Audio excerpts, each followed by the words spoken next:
Hello and welcome. Uh, my name is Randy Lubin. This is Alex Roberts, and we are very excited to welcome you to the first guest speaker part of the Story Synth Weekend Jam. By way of background, the Story Synth Weekend Jam is happening all of this weekend. It's very low key, so come swing by our Discord, and we're just going to be working on games on the Story Synth platform. Story Synth is a free website that makes it super easy to get started with game design, especially relatively simple prompt-driven games like the kind that Alex is so phenomenal at making. Making a game in StorySynth is as easy as adding your content to a Google Sheet template, dropping the link to that sheet in storysynth.org, and then it just generates a game that you can play with your friends and play remotely too, where people see the same content at the same time. So go check it out at storysynth.org or join us in the Discord. The talk for today, I'm so excited. So Alex Roberts, I'll let her introduce herself in just a second, but one of the top living game designers at the moment, most famous for probably For the Queen, but also Starcrossed.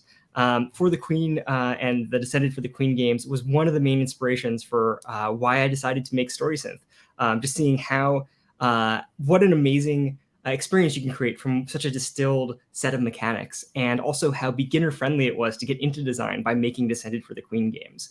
So huge inspiration to me and to I know a bunch of other designers out there, and I'm really excited. So Alex, would you please introduce yourself? Yeah, absolutely. Hi, everyone. I'm Alex. I've been making games for, I don't know, a period of time I can't count. And yeah, my first game ever was Starcrossed, which is like the two-player game of Forbidden Love that uses a Jenga tower to tell stories of people who really, really want to, but really, really shouldn't.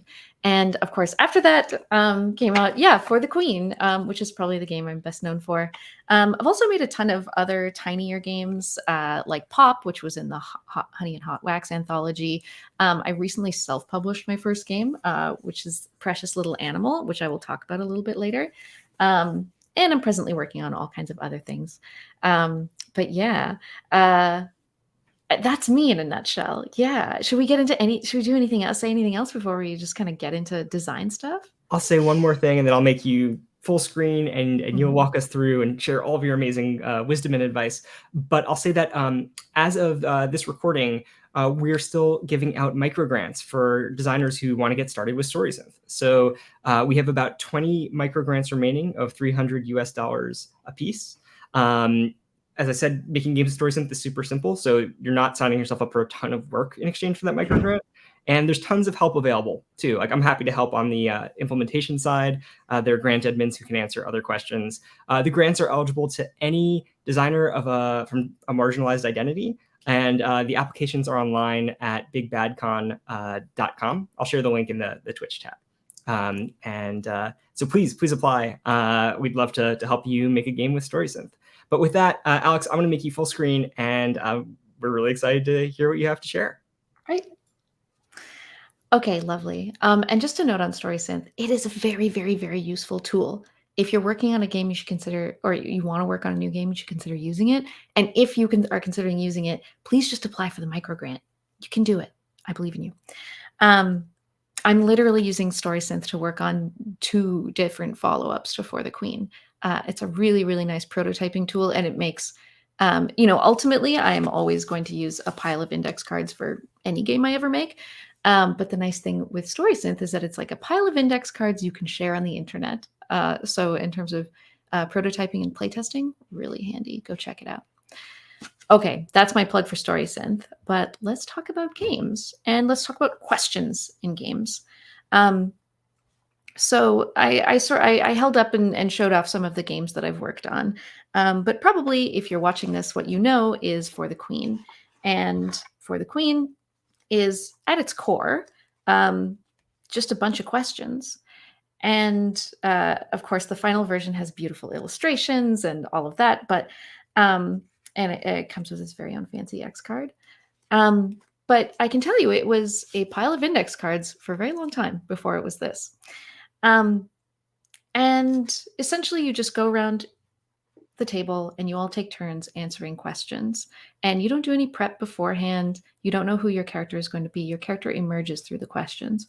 And so the strength, I think, of any game based on For the Queen is really going to be about the strength of its questions.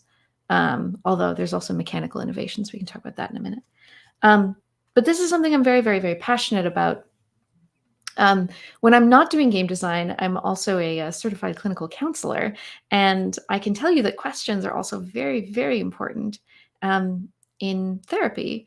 And in fact, to the point where one of the first things that you learn when you're training to be a counselor is to stop asking questions because they're so powerful that questions tend to move a conversation in the direction of the question asker's curiosity, and they can be very generative to the point where you have to use them very judiciously. You want to reflect mostly when you're working with a client because you want to make sure you're talking about what they consider important and what they care about, not just what you care about. So all that to say, questions have power. And what is a role-playing game if not a conversation?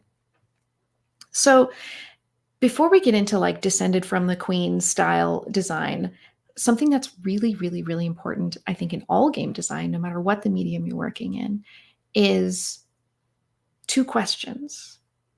And if you're watching this, I wanted you to take a second and really, really spend some time thinking about these 2 questions. Write down a quick answer if you can. The first is, what is my game about? And the second is, what experience do I want players to have? And as I start talking about what makes a good question and you know, what's the construction, what's the format, what do questions do? Remember that ultimately, whatever question, whatever mechanic, whatever thing goes into your game, it should be about what your game is about.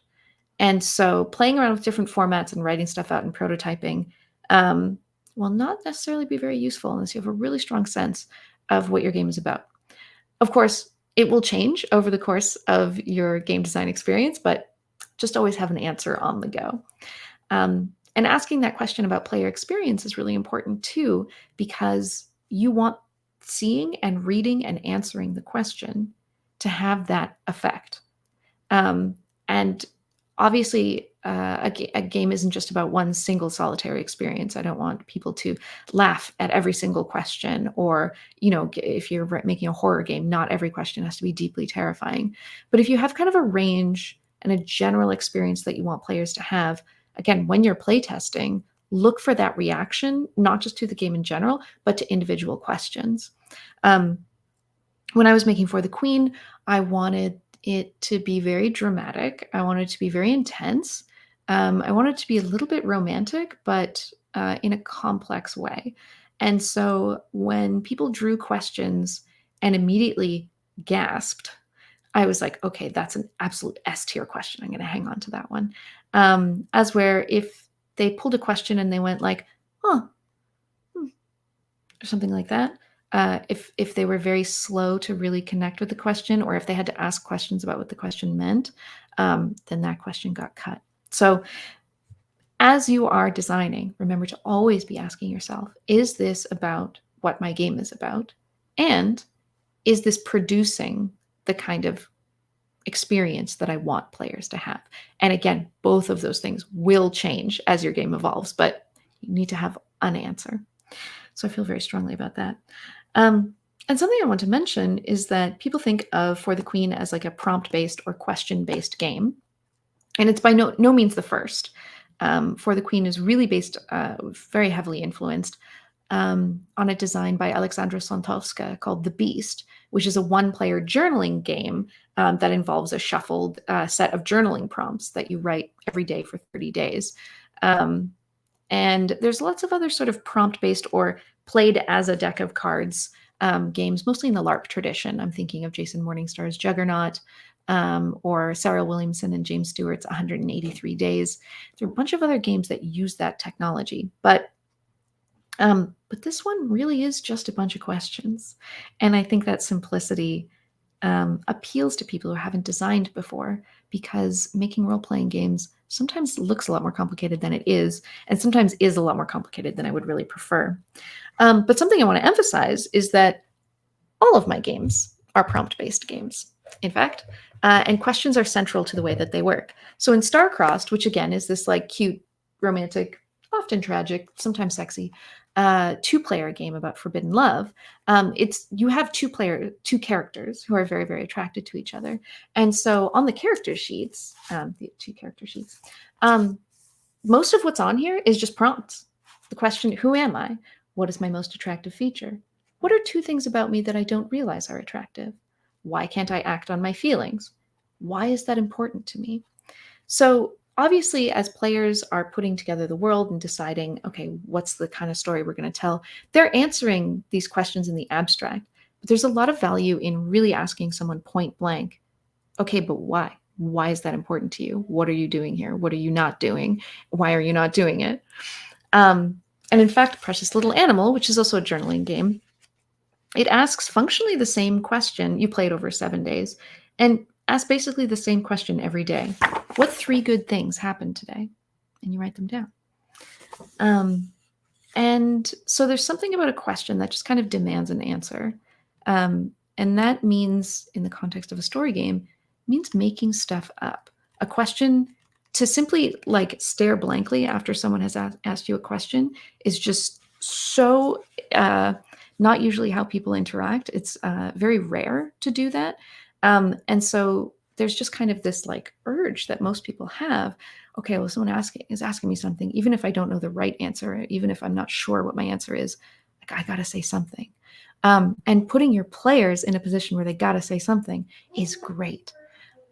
Because, I think a really great story game, and I'm talking about a session, isn't necessarily about saying the most brilliant or amazing or creative things.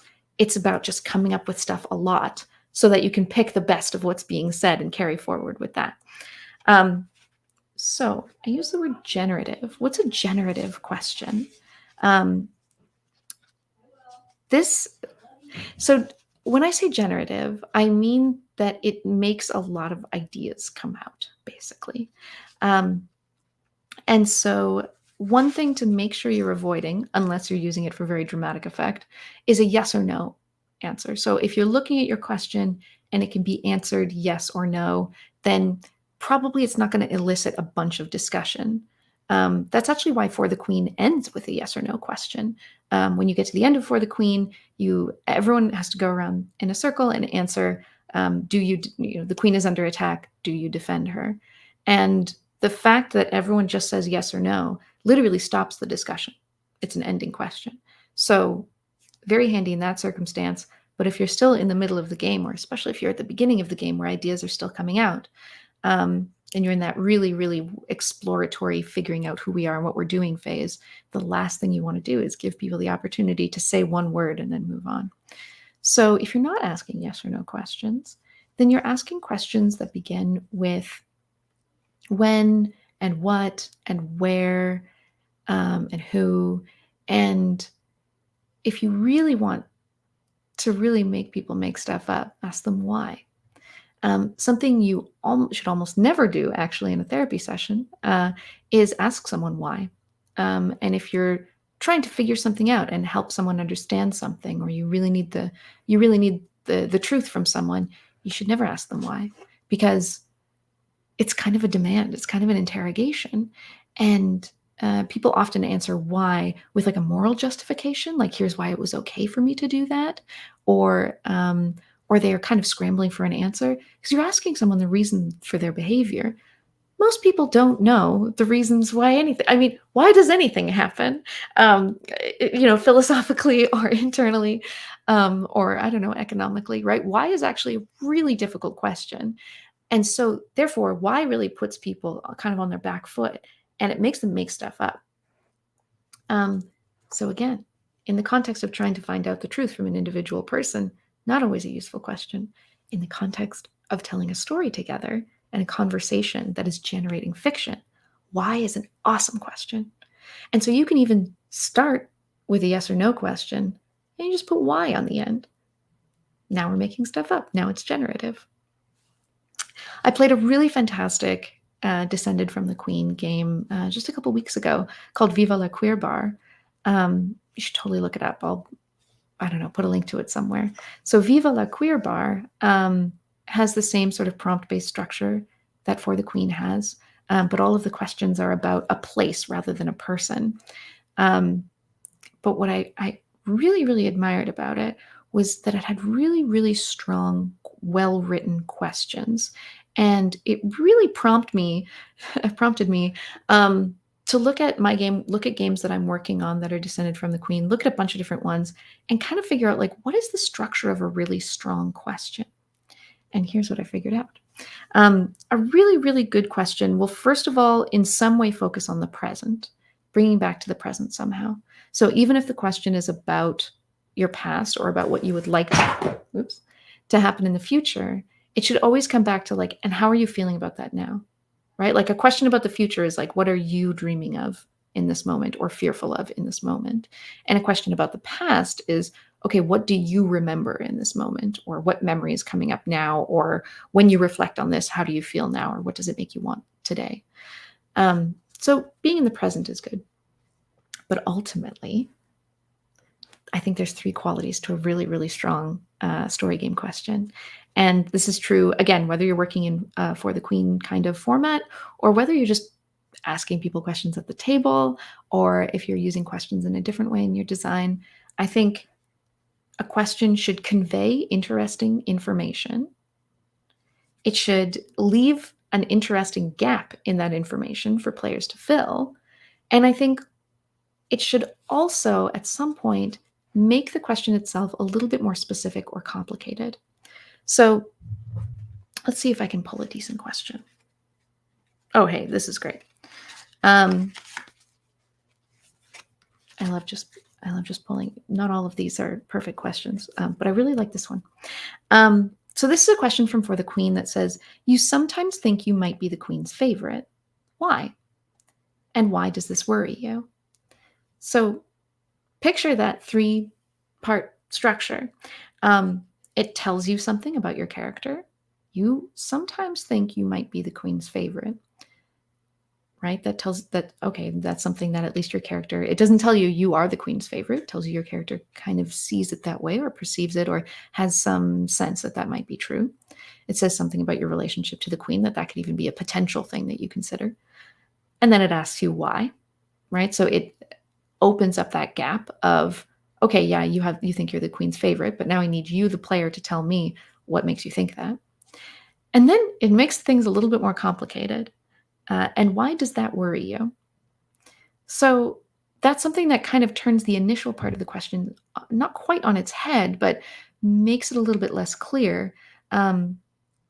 That, okay, well, if I'm wouldn't favoritism be nice? Okay, well, if not, then what do I, right? So there's something in complicating a question or compounding it or taking it in a different direction that, again, just prompts people to think, and it prompts people to make stuff up. A while ago, I was talking to someone who's really into board games, and I was saying, oh, I really like role playing games, and she said, oh, I couldn't play games like that. I'm not creative enough, and it just drove me nuts because everyone is creative. And everyone can be creative and express that creativity if they're supported in the right way. So as you're designing, whether you're writing questions or doing anything else in role-playing game design, I think it's really, really important to remind yourself that you are scaffolding and structuring and supporting other people's creativity. So there are lots of general principles of good gameplay, things that I, say to people before a game, like be obvious, right? Throw your ideas out there. A session is always more interesting when people are just saying the stuff as it's coming to mind.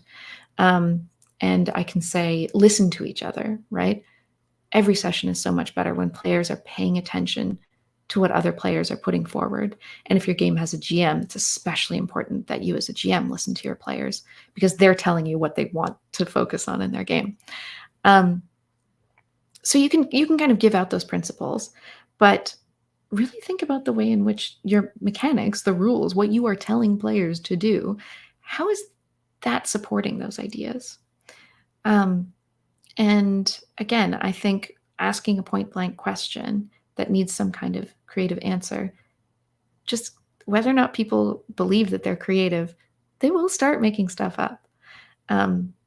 And in fact, it's my greatest pride and joy that so much of the early playtesting of For the Queen was done with people who had never played a role-playing game before. They are, they will remain forever my target audience. People who don't think that they like role-playing games, or they see other people playing but they don't think they can do it. I'm making games for you. And let me tell you, folks, you should make games for them too, because there's a lot of them. And it's deeply, deeply gratifying when they have fun with your game. I've gotten a little bit off track. So we're talking about good questions. Something that is very important in For the Queen, and that is a big part of the follow-up games that I'm making to it, is a definitive end question. So I already talked a little bit about how at the end of For the Queen, there's a question that kind of breaks format. Everyone answers it instead of just one person. There's no follow-up questions, which are very encouraged in the regular questions. And there's literally a yes or no answer. And people often elaborate on that yes or no, obviously, but sometimes people don't. And that's dramatic, and I love it. So For the Queen goes until you get this question. The queen is under attack. Do you defend her? It's very simple, but because the game preloads you with the information that you're on this journey with the queen, presumably to protect her, and she knows that you love her, it makes that question, basically all of the other questions build ambiguity and ambivalence. The queen becomes a more complicated character. Your feelings about her become more complicated. Again, to come back to, all of your questions should be about what your game is about. The questions ideally focus on your relationship with the queen. And then you get to the end question, which forces you to resolve that ambivalence. So hopefully over the course of the game, if it's been going well, you are both having more fond memories of the queen and also more complicated feelings. You will probably be disappointed or perhaps even betrayed by her, but also you will have to answer questions like, when did you know you were in love with the queen, or what do you find so beautiful about her? So building ambivalence. And then the final question forces you to resolve that and just say, at the end of the day, are you willing to defend her or not? So if your game uses an ending question in this way, then you, again, most importantly, think, is my ending question about what my game is about? And does it produce the kind of player experience that I want players to have? Those are the two most important questions. But some tips I can give you for building that are, again, make it definitive. Use yes or no if you have to, but use something that in some way closes off or resolves things that your game has been about. So to mention Viva la Queer Bar again, there's all these questions that generate different memories and also feelings and relationships, and the sense of your relationship to this place, to a queer bar. But at the end, the final sort of definitive question is, what are your hopes for the future of the bar? And it's a very, very different, you'll notice, than the sort of like, boom, definitive yes or no of For the Queen, but it's still a question that ties things off in some way. You kind of have to make a final statement about, okay, well, what do you want for this place? And what ultimately is your relationship, or do you hope in your relationship to this place moving forward? So again, just kind of ties things off nicely. So if you're thinking about, again, what your game is about, then what is a definitive question you could ask about that? Or what is a question that in some way closes off or allows people to give a final answer, say something conclusive or in summary about how they feel, or their experience of whatever your game's about. So to give you all an exciting preview of a new game that I'm working on, I have a prototype in StorySynth, but of course, I also have a prototype on index cards because I've been playtesting in person a little bit. And this is a game that is basically the exact opposite of For the Queen. It's about a cube. It's about a loathsome, despicable cube that you cannot stand. And you and a set of other people are once again on a journey, and you have to deliver this cube from its manufacturer to its recipient. And both of those people are loathsome, and the cube itself is distinctively loathsome. And that's how you start out. At the beginning of the game, you know you despise the cube. And so I wanted to see if I could kind of do the reverse of what happens in For the Queen. Could I take something that is hated and then see if there's a way to make you love and defend it? In the same way that with For the Queen, could I take someone that you loved and then in some way tempt you to betray them? So in the, I don't know, my as yet unnamed cube game, For the Cube, maybe, you start off knowing you can't stand this cube. It's an absolutely loathsome object that represents everything that is causing despair in your world. And then the final question that I originally wrote was, the cube's destination is within your reach. Do you deliver it? And this is not it's not a great question. And it was very useful to put out in the first couple of play tests because you could see it come out to the table and get no emotional reaction from anyone. And the way that it was answered was kind of with a shrug, like, yeah, I guess I would, or I mean, yeah, probably. Yeah, I guess. Or no, I don't want to. And so, yes, the question is about what I kind of think the game is about ish, but it also wasn't getting the kind of player experience that I was hoping for. So while I was playtesting, I quickly wrote a new one. And the new ending question, and we'll see if it ends up being the final ending question, is: an opportunity arises to destroy the cube, risking your own life in the process. Do you take it? So this works a lot better. Again, I don't know if it'll be the final question, but again, it tells you something, that this is happening, that at some point the cube, which is basically indestructible, you have some opportunity to destroy it, that you will be risking your own life in the process, and then asks you a yes or no question. Well, are you going to do this?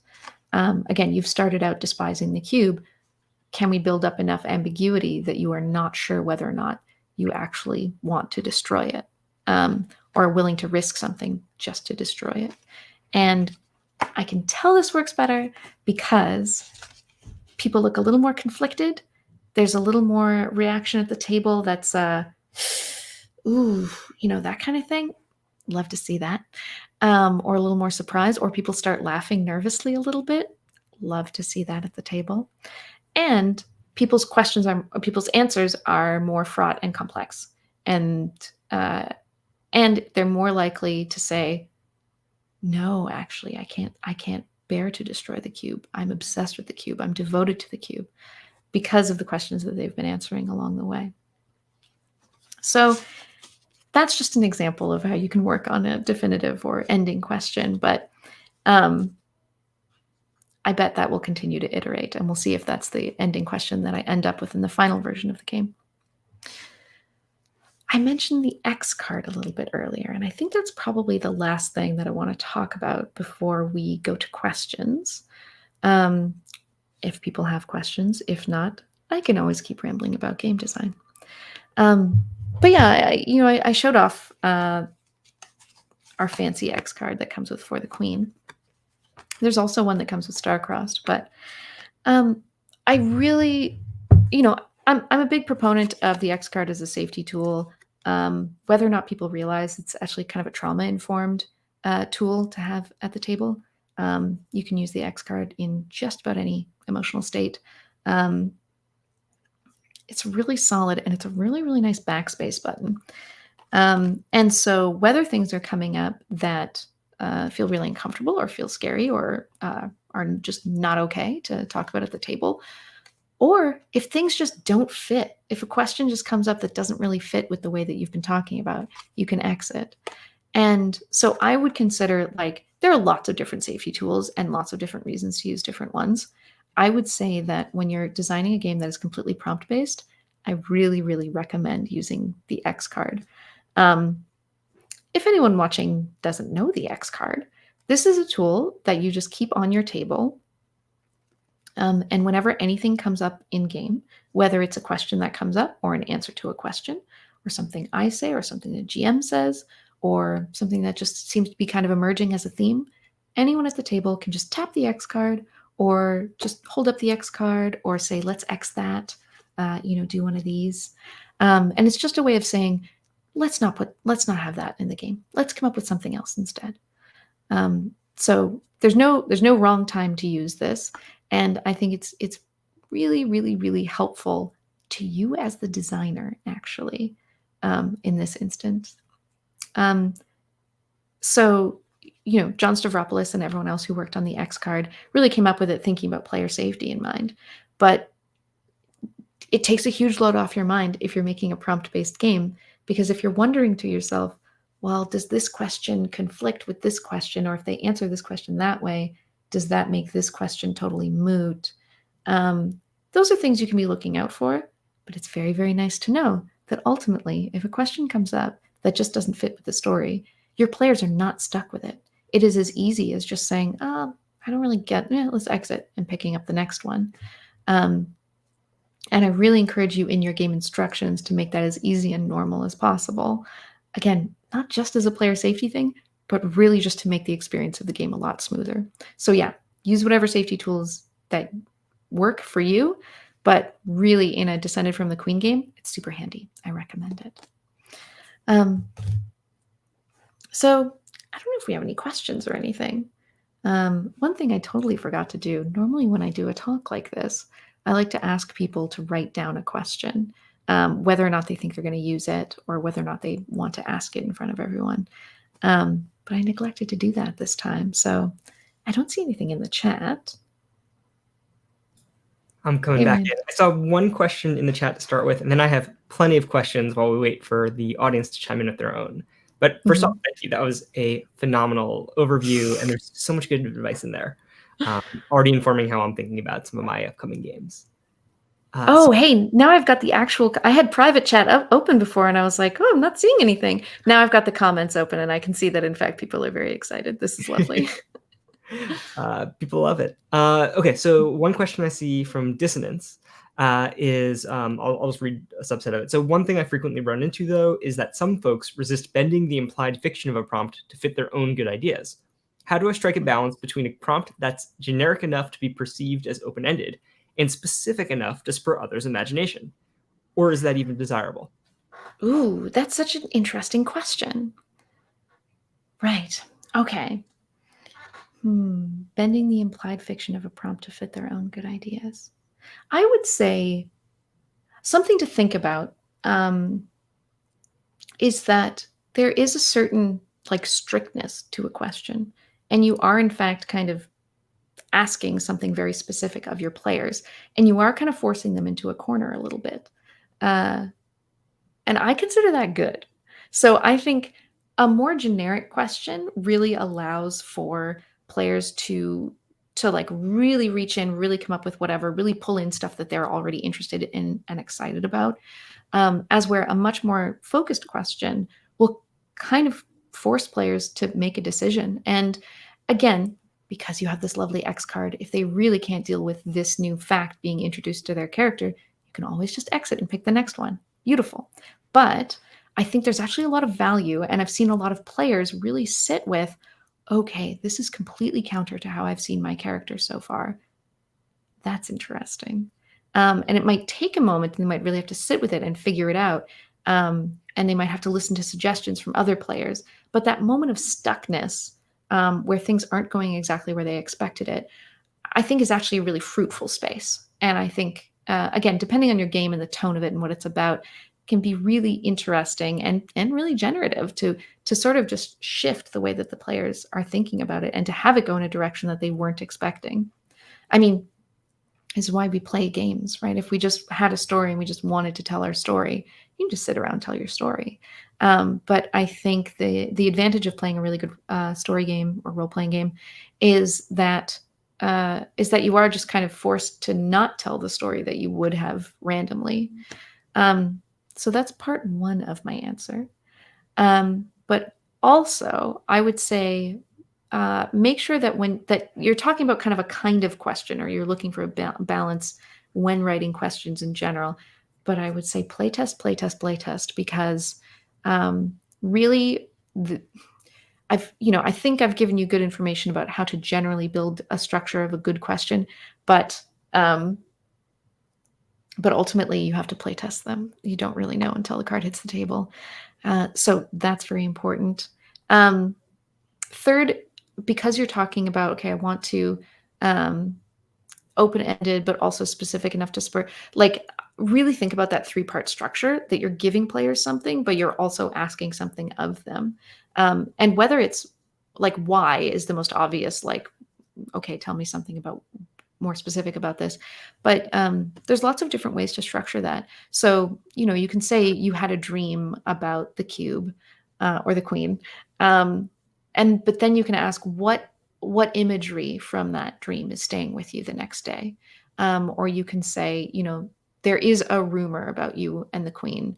What is it, and why do people think it's true? So think about those ways in which follow-up questions can not necessarily get more. They can kind of get more specific, but they're also asking players to bring in stuff that they're interested in, and they kind of gives them a little bit of control, like a little bit more control over where things are going, a little bit more influence, but also while taking along whatever you think is relevant to the kind of stories that you're hoping this game will help people tell. Yeah, I think that's everything on that. Yeah. Awesome. I have an immediate follow-up with you on the subject of Please. playtesting. So you've Mhm, already shared a little bit about what to look for in player reactions to show if a prompt is working well or falling flat. Do you have mhm. other good guidance for folks about how to set a playtest up for success, either in the instructions you give people at the top or Mhm. expectations that you set? Yes. Oh my gosh. Okay, so I really, really love playtesting. It's my favorite part of designing. I think I must have been playtesting StarCraft for like a year. Um, it's really fun. So generally, I'm more interested in what players show me than what they tell me. So and again, that's a frustrating thing about playing online. If you must play online, at least maybe have some video going or something, because I think people's individual reactions, like literally how they respond in the moment to a mechanic or to a piece of lore or whatever, to a character sheet. That is the majority of what you want to know. Are they looking down and confused, or are they looking disengaged, or are they like leaning in? Are they doing this? There's like good signs and bad signs. So it can give you very, very specific information on what's working and what's not, what needs work and what you need to hold on to. Literally just in the moment reactions. That said, when you are sitting down to a playtest, it is so helpful for yourself and for everyone else to not frame it the same way that you would frame just a regular session. So I think it's make sure that people know, okay, this is a playtest and it's a work in progress. So some parts of it might not work, some parts of it might work totally smoothly, just letting you know in advance. And also prompt them at the beginning with whatever questions you're asking of your game. So sometimes that's very specific. Sometimes you're like, I'm really curious about how character creation influences this part of the game. So let's keep an eye on that. And sometimes you're just playtesting something for the first time and you're like, I literally don't know if this works. But one thing that you can say at the top and then say it at the end again is that you are very, very interested to hear about the player's experience of the game and encourage them to take notes, but encourage them to take notes on what they are experiencing, what they are thinking and feeling, remembering, I don't know, sensations in the body, all that stuff. Whatever comes up during the game is what you are interested in. Because I think it's very tempting for people to come in and offer suggestions like, here's a mechanic that you could use, or have you thought about setting it in this world, or oh, you could do so much cool with stuff with this game. And you got to let people say that stuff, you got to let them get it off their chest. But ultimately what you are actually interested in is the players as players. And not that people won't have good design suggestions if you're playing with other people who are also into game design. That's very fun. But the most valuable information is their experience as a player. That's what you as the designer don't have, is what it feels like for a person to just sit down and encounter this game. And again, because you're thinking about what is my game about, and because you're thinking about what experience do I want my players to have, that tells you am I hearing the answers I need to hear or not? So if people are saying, I found this part really exciting and action packed, and then I found this part kind of slow, and I got a little bit distracted or whatever. That's really helpful if you're trying to make a really exciting action packed game to know which parts are doing that and which parts are not. Player feedback can also fundamentally change your game in many ways. And sometimes you will hear unexpected experiences that people have and go, oh, I didn't design it to do that. And then you get to ask yourself, do I want to design it to do that actually? If people keep telling these little romances every time I put up the thing and they feel like, oh, I got really flustered actually. It's totally fair as a designer to say, no, I wanted to make a very serious horror game. And so I don't want all these fluffy romantic things. I'm going to take that part out. But you may find it more fun to go, oh, okay, all right, maybe I should lean into this romance thing. Tell me more. If I really, really thought this through, I come up with questions for playtesters, actually. That's its own genre of question. And that might be different depending on where you are in the playtesting and refining cycle. And one of my favorite parts of playtesting is like those first few playtests where the game is really undercooked and maybe whole parts of it are missing. But I test it with friends who I know are great improvisers and great storytellers. It's like, ooh, what are the stories they lean into? And then the ones that align with my goal, I'm like, yes, okay, cool. How do I support it so that any group of players can have these same beats? Yeah. Yes. Oh, and you're bringing up something really, really important, Randy, which is give your game, especially when it is a little tender, frail, a little green shoot coming out of the grass, give your game to people who are going to enjoy and appreciate it. And so if that means, who are fans of the genre that it's emulating, or who really love playing with you, or who like this kind of game, or it's a descended from the Queen game, I'm going to show it to my friends who really like For the Queen, like whatever that is. Give your game to people who are going to enjoy and appreciate it, because it is at its weakest. And so people, if are enthusiastic about the game, then they'll want to kind of support it and help it along.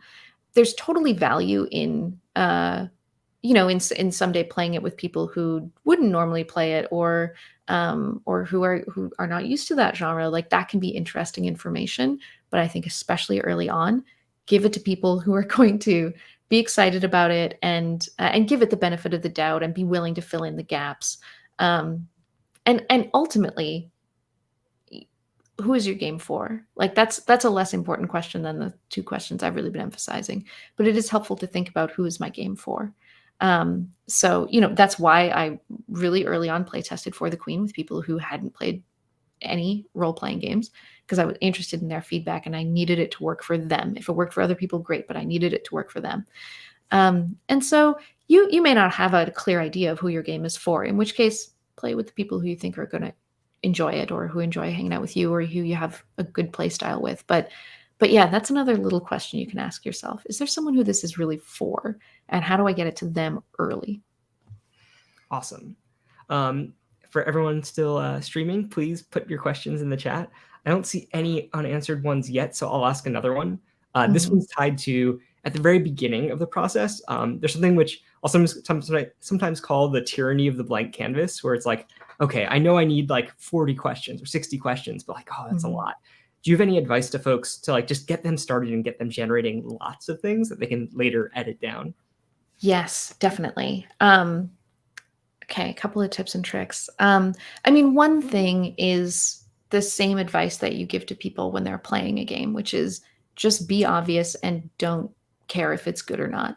Like, it is more helpful to have a set of 50 terrible questions than to have none. Like, you're ahead of the game if you just have a pile of crap, actually, because it's not nothing. It's doable. A friend of mine who's a writer loves to say that every first draft is perfect, because all a first draft needs to do is exist. And I forget who she's quoting, but maybe someone can remind me. So really think about that really get in the mindset of like, it is okay if this sucks. And if you're really, really, really stuck, then you can try writing the worst thing. Actually, this is something I love doing with fiction and with games. What is the worst possible way I could write this out? And then do that. And then you will find yourself slowly compelled to edit it into something half decent. And then you're on your way. So be okay with it being bad. write it bad on purpose if you must. And the other thing is, if you find yourself struggling to like generate more questions, people really, really, really love mirrored questions. So there's a question in here that's like, when was the last time the queen showed you kindness? And then when was the last time the queen hurt you? What brings out the queen's gentleness? What brings out the queen's cruelty? If you can, try to mirror some questions like that, because they're genuinely useful in creating a complicated story, because they introduce conflicting narratives, conflicting understandings, conflicting experiences, which, if you've ever interacted with real people on Earth, it's full of that. You get that a lot. So it genuinely makes a more interesting story. And also, people just tend to like it at the table when they pulled, when was the queen kind to you? And then, later on they pull the exact opposite, or someone else gets the exact opposite. And it's like, oh, it just has this weird, like, oh, of course, kind of feeling to it. And also it just helps you make more questions, because you will probably generate this many and then play test down to this many, right? And that's ideally how it should work. So that's my advice in general. But if we're also just talking about like writer's block or whatever, right? Like just getting stuck, bunch of things I would recommend. Walk away, forget about it, go outside, do something else. Literally just think about anything else. Go hang out with a friend, make a sandwich. And then eventually you will want to work on it again. If you're forcing yourself to work on something you don't want to be, of course it's going to be all jumbled up. Wait until it calls to you. But the other thing I would recommend is go play other games. Like just go play other games. So I recently played a game called Village Song, which is not exactly descended from the Queen. It's one of the little box games that, I'm forgetting the name of the publisher. Story Brewers? Story Brewers, right? That's Story Brewers putting out, which are also just decks of cards, and you can pretty quickly, no prep, play a story game with them. And Village Song is so good. It's so unbelievably good. It does completely different things with a totally card-based RPG. You do have like your character is on a card, and also, you're setting out relationship cards, putting them between you and another character, and you're also setting out place cards so that you can and then there's also like questions that come up through cards. Super good, really, really nice. Way more I don't know, doing a lot more different stuff with the humble index card than For the Queen does. And it really, really got me going. It really made me think, oh yeah, I like the way this does that. Maybe I could do something like that. Or, this really evokes this feeling. The writing is really nice. So seriously, if you want to design good games, you must play as many different games as you can. It's a nice break. It's a nice distraction. And it will invariably kind of shake things up. So yeah, that's actually my biggest advice. Awesome. We have a couple more questions in the comments, so let me find some of those. So one was, Lynette W asks that sometimes running For the Queen or For the Heir at the last session of a con weekend doesn't always go well because people say that their brains are cooked. So do you have any advice about how to get past that brains are fried phenomena? This is a really, really good question, because I think this is true of most games. I feel like every time I've run that like Sunday afternoon con slot, I'm like, okay, all right, we got to adjust some expectations here. And that may actually just be a good thing to say, is just like, we're all kind of tired. We're all kind of whatever. Let's not be too focused on telling something amazing. Let's just really take our time, put a question out there, talk about it for a little bit. I think removing that pressure and going in and saying, we're just going to play for a little bit. Let's just do a half-hour game. We'll do this many questions instead of this many questions, whatever it is.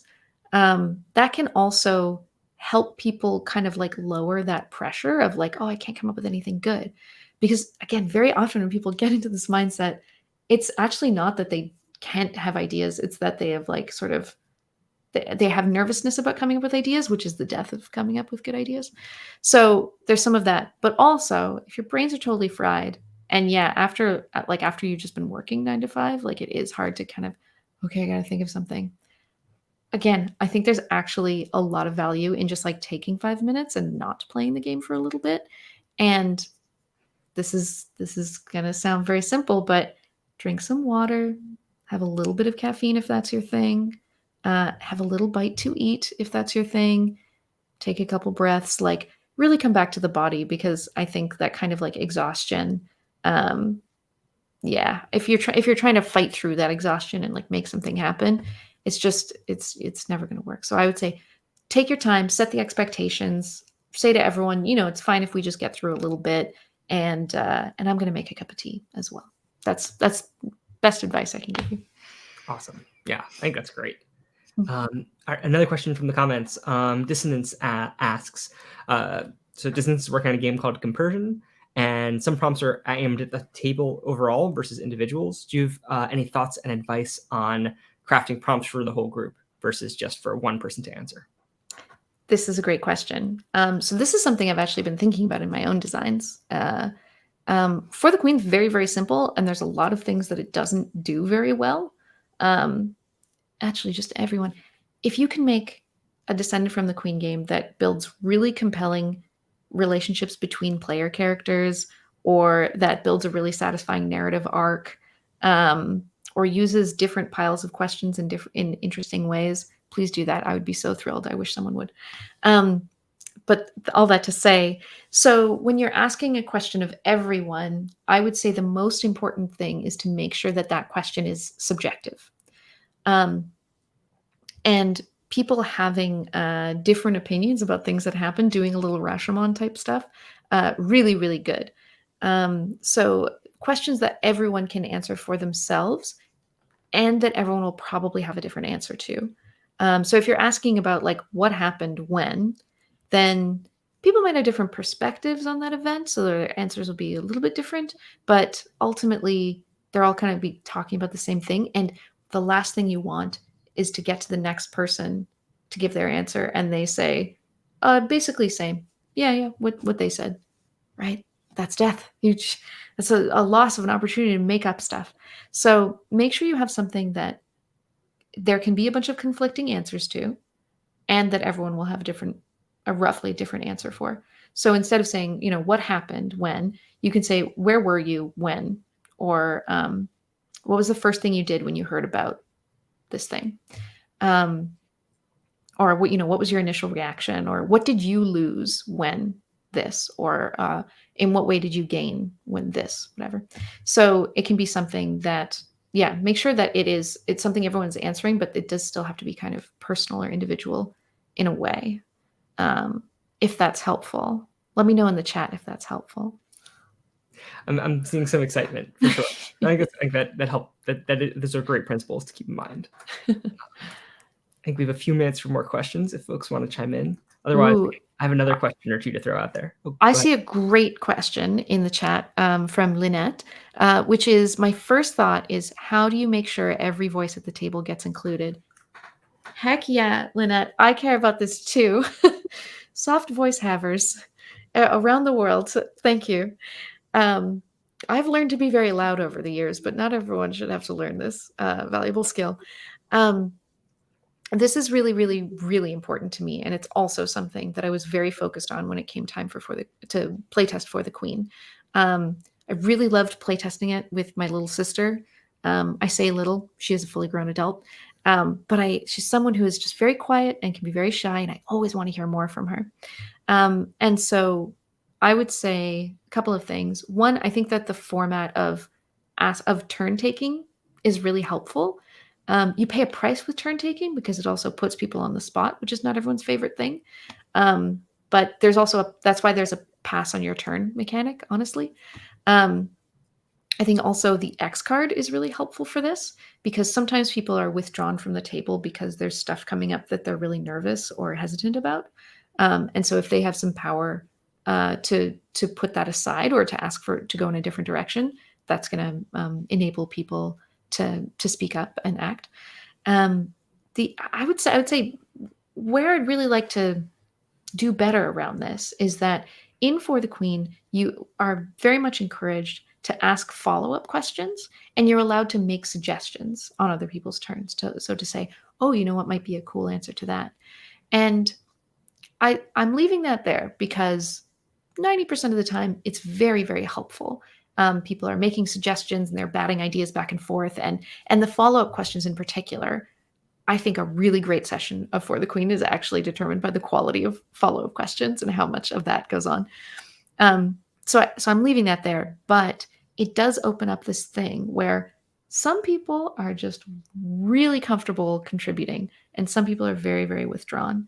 So I think with a turn order, you can at least give everyone the opportunity to have the spotlight, but it's not actually a built-in way to have equal spotlight. So I would say my designs are sort of okay at this because they tend to have like intense and specific turn structures, but they're not perfect because this is actually something that I really, really like a GM to manage, actually. And I find it difficult to write GM'd games, but when you're the GM, you have a lot of just kind of floating around outside the rules of the game type of power to really say, okay, no, that's great, that's awesome. I want to hear what your character's doing right now, and let's hear from you. And you can really move the spot. You really can control the spotlight as the GM.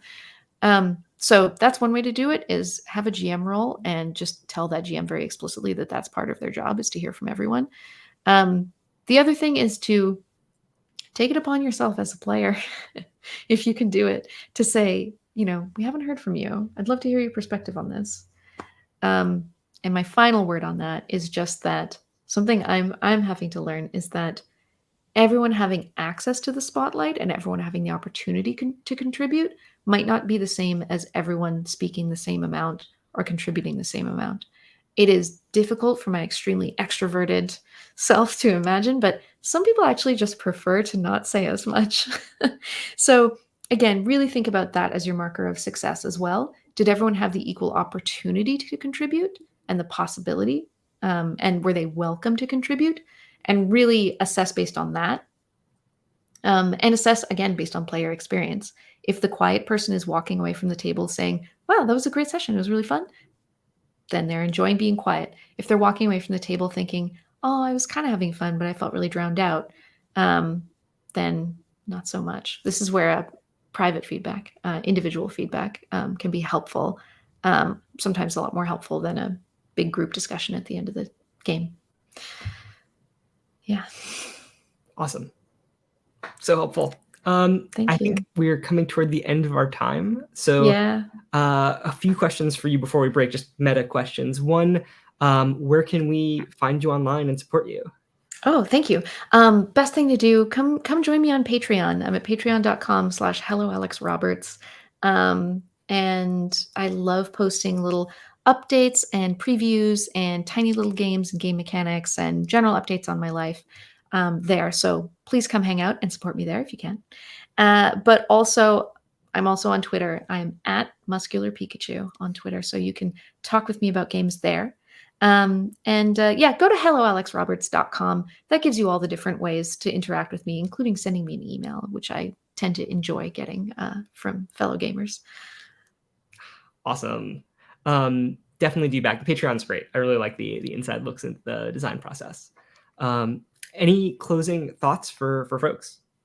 No, I mean, honestly, just thank you so much for having me. I'm glad we could put this together, make this happen. And thanks everyone who's listening, whether you're live in the chat now or watching this recording later. I'm so excited and so pleased that you're making a game. So just enjoy the process. Enjoy the process of making a game because it's long and there's a lot of it. And it's very, very rewarding at the end. So try to have fun with it along the way. Yeah, there's nothing like seeing people having fun with a game that you've made. That's such a special feeling. Yes, it is like telling a joke that everyone laughs at, but the joke keeps going for like 2 to 4 hours. Oh, Love amazing. It. Yes.